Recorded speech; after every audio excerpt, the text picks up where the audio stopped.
So, Bill, tell your story. Where were you born? What did your father do? What did you study? All right.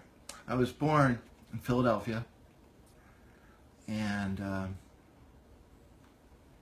what did I study? I lived in the suburbs. Very conservative world. You grew up as a Catholic? Yes. Back when they spoke it in Latin, so I wasn't anything. I heard it in Latin. They sang it. You fasted. I remember going to church one day thinking, because Catholics like death, they like sorrow, and you like to go to heaven. So I thought, wow, I'm making my communion. My eyes are getting blurry, and I'm hearing sounds. I said, Dad, I think I'm dying. I'm going to go to heaven. He goes, no. Put your legs between your knees. You're fainting. That was the thing they did. You had to fast the night before, and when you weigh about 60 pounds, you don't have 14 hours of hang time because you're starving. You're fainting. So that said, I stayed home for the next week. My grandfather was a doctor. He could get me out of anything. And I had my guitar lesson that day, Sunday at midday or whatever. I sat down and played guitar all week. It was a funny world. The people in charge weren't necessarily the good guys. I guess I'll reveal my age. The Vietnam War was raging, and you could see all men are created equal, depending on the economic background and your race. And I didn't buy it. I never wanted to have more than the kid next door or anybody, because I didn't think anybody should. I didn't feel comfortable having particularly more. If you made it and got it, God bless you, you did it. But don't get it and flaunt it. Grew up with a big house and a pool and a stereo. And how many siblings? One. Brothers and sisters? One brother. One brother. And I realized stuff is not what life's about. It's when about, did you realize that? It's about the adventure, the exploration, and what you can leave behind. When did you realize that? I've kind of always felt that. I designed my career around not working for somebody and having autonomy. And I don't know if I ever really worked because it didn't seem like work. And you had a beautiful definition of work, or not work. No work. You shouldn't even feel like work. I was a product developer, whatever I was. I made TV commercials, worked in a model shop, did package design, a little bit of a million things. I could have paid them for that job, and they paid me something. And because you were learning a lot of things. I learned like crazy. I learned how to take an airplane, go to California and get a credit card and fly and book a flight. I was young. I did it nobody took me on a trip. I did it for a job. It was tremendous. But at 19 in Villanova, I didn't like it. I had calculus. I had an algebra tutor. I was over my head. I was sent to be slaughtered, overwhelmed. So the second semester, I took real estate law because I knew in my head economics that you could make your living, your livelihood, without a boss. You just put transactions together. I knew 101 economics, leveraging. Get a little money. You put it down on something, you borrow the difference, 10,000 on 100,000, you're getting interest on the 100,000. You do it over and over, and you make money, and you don't spend it on you. You just let that go, and you live modestly, and you don't have to pull your hair out ever. And you don't leave a lot of collateral damages. I've seen this. I was at a talk, and the guy said, people, you're going to be miserable if you chase and work to buy the Lexus, and then you have to work and work at a job you don't want to pay for the Lexus. You become a slave to your stuff. Now for instance, my friend, this kid has riding lessons. He sees Bruce Springsteen at the same riding place. Wait, Bruce Springsteen has 500 billion, right? Seth makes 150,000. Seth is pulling his hair out to make it work so he can get his kid privileged stuff like riding lessons. If it's incidental, good, but don't fuss and make your life more tense for things. And Viktor Frankl said, The reason some people just crumbled in the Holocaust and some people didn't, because the other people would still get up and shave, they'd do what they had to do, and they went about life. And the meaning of life is the follow through. It isn't the Lexus, it's the life, and the other things come along.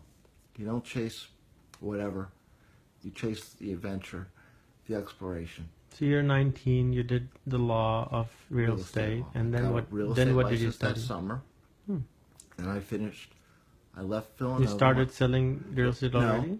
No, I looked 10 then. I was too young. So I went to. I didn't get into Rutgers because it was an inexpensive school and it was pretty good. Hard to get into, so I went non-matriculated. And being inexpensive, I took anything I wanted. It was like looking at a gift catalog. Oh, let's take ethnic images in American film. Let's take ceramics. Got to take some psychology. Let's take some philosophy. Let's take sociology. Everything. So nobody told Art, you what to do? Nobody even knew what I was taking. How's school? Okay. They didn't need, no guidance, and that was the way it should have been. In the end, I got my degree in communications design. I didn't even know there was such a. They probably gave it a label because it was time I had enough credits. Took a lot of graphic design, art, art, specifically sculpture, graphic design, painting, all kinds of things. But I'm at the hardware store, I'm looking for a tool. The woman said, "Oh, I know you can do it with this thing. What do you do?" Well, the woman taught sculpture at Moore College of Art. I said, "Yeah, what do you do, Bill?" I said, "Well, I don't know. I can paint, I can cook, I can build a house, made a fish pond. I've sculpted, painted." "Well, you know what art is?" "No, what?" "Or what are you going to say?" She goes, "Problem solving." I said, "Oh, yeah, I forgot that." In design, they'd say, "All right, you need to make a $4 table. Has to bring it in on budget. These are make it out of whatever materials. What's the solution to the problem?" It isn't art. It isn't design. That's life. If you're going to make curry, you know what you mix. And some people can't make soup. And come on, guys. Soup is liquidy food with different kinds of food in it. You don't need directions for everything. You hardly do. And it's a sin that a lot of people don't know that. A mason, I saw a guy doing concrete, nice surface. He made a walkway. I said, "Do you do brickwork?" "Oh, no, it's a separate unit. I don't know how to do it." I said, "Yes, you do. Concrete, it's mortar. You put the bricks and you put the gray stuff between it." He didn't know. I'm not disparaging. I wish I could have said to the gentleman, he's a grown-up, "You know more than you don't. There's a lot more you can do than you know." You got to give him a big hug. Say, "Guys, life's a lot easier." I'd like to say something to the incoming freshmen and the graduating seniors, the same thing. What are you worrying about? There's nothing to worry about. Fear is the big misconception of the world, the ethos of whatever the word is. I'm losing it. So you're now studying at this university? I studied at the university, and You said it's in Rhode Island? no, I didn't go to a famous art school. I went to Rutgers. Where is that? This was Camden, New Jersey. But Rutgers is a big school. I've heard on the West Coast they even thought it was Ivy League. Rutgers decided not to join the Ivy League. So, get out of school with no debt, and it was fine. But there was also a recession. But I finally got work in the product development business. That's what I told you. I did all kinds of. What company was it? Tyco, the toy company. It's a big company. It was. I saw how they work. Just when they went public, to look gigantic, they'd buy existing companies, and I'd say, "Let's make blocks that form robots," because robots were cool then. Mm-hmm. That's off strategy. A couple years later, they bought a company that built robot blocks. It's okay. It's just, it was a great thing to have been a witness to. I had enough, I didn't need to do it for 30 years, 5 years or whatever. I got the gist. And what did you do after that? I went into real estate. I had always been investing, and finally they laid me off. And I wasn't going to split because I used that money to buy houses and put that money down on things. But that was that. And I sold houses, bought houses. Selling them wasn't the main thing. It was just something I did. I got a real estate broker's license. Took the exam a year after I took the course. And I read the book the night before, the day before I took the day off, and I realized how to take a test. You have to assimilate what you think they're going to, what the gist of the question is. Not give them the answer, but what are they driving at? What are they really asking? It's a big dynamic difference. I wish I knew that as a younger person when I was taking more tests. But that was that. And Villanova was terrible. There was a professor. They were heavy-handed professors are awful. And this is the difference between adjunct and some of these teachers. The teachers are teaching you what they were taught, and they teach it that way. And somebody that I'm a very big fan of said he went to art school to meet creative people, and they weren't. These art students were being taught to draw the drawing the way the teacher drew the drawing. And that then it turned into a math. It wasn't art anymore. It wasn't thinking. It was copying.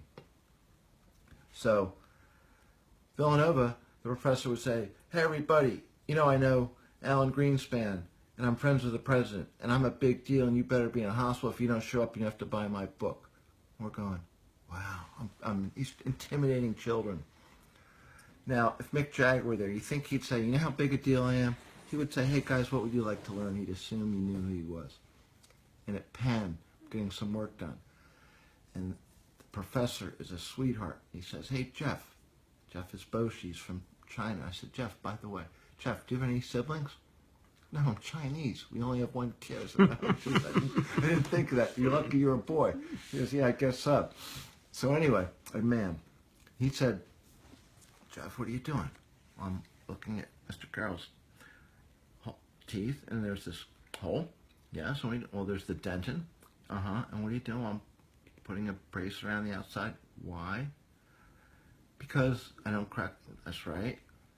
"Yep. And you got it. You're doing great, Jeff."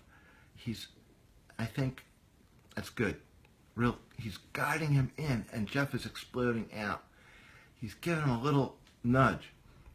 He's an adjunct professor, a professional who's coming in maybe to get out of the office and break up his day, and maybe he just feels he should give something back in the field he knows.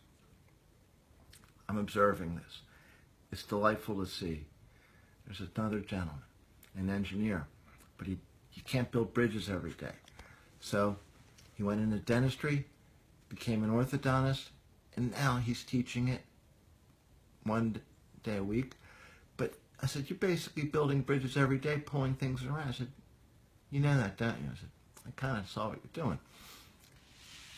Life can be pretty good. Don't pull your hair out. And don't leave collateral damage. Efficiency in the nicest way, I think, would be a good way to operate. And I have to ask one question. Who would you rather be? Picasso or the zillionaire that can buy the Picasso?